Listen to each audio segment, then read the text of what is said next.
Hi, my name is Marty Gillen, and I live on the corner of Robin Hood Road and Brookwood Road off Elk Mountain Scenic Highway.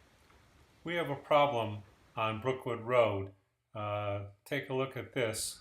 The roadway is wet all the time, year-round, 365 days a year.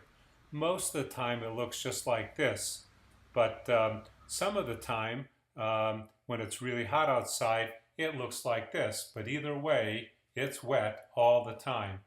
But during the winter, this is what it looks like. The water comes down and it freezes and turns to ice, and all the time, every day, it's just solid ice. We had many days of ice this winter. Now here's the real problem. During the winter, the school bus at 7:30 every morning and every afternoon, it gets up on that ice to do a U-turn to go back down Robin Hood Road. And again, this is a very dangerous situation for a school bus in our area.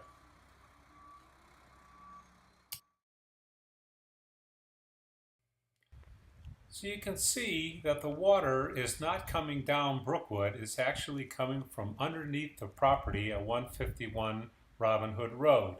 And it runs continuously out and over the curb, and you can see it running out right here. And this goes on all the time as it runs down and keeps Brookwood Road wet.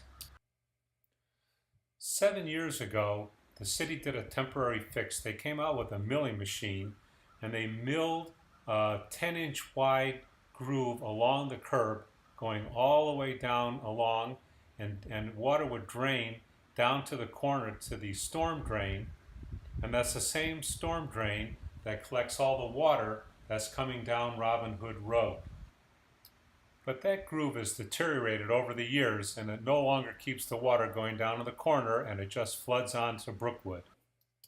When it rains and water is draining down from the mountain, it comes down along Brookwood Road, but Brookwood pitches just a little bit above my property, and the road stays wet for many, many days. If the groove was put in there and went up an additional 10 to 15 feet up the road, it would catch all of that water coming down and would keep the roadway dry after a rain. By putting in a new groove along the curb would solve a lot of the problems and keep the road dry all the time. But the real problem is that the road is deteriorated so badly because of all this water for so long that it really needs to be repaved. Just like 100 feet of roadway would solve the problem.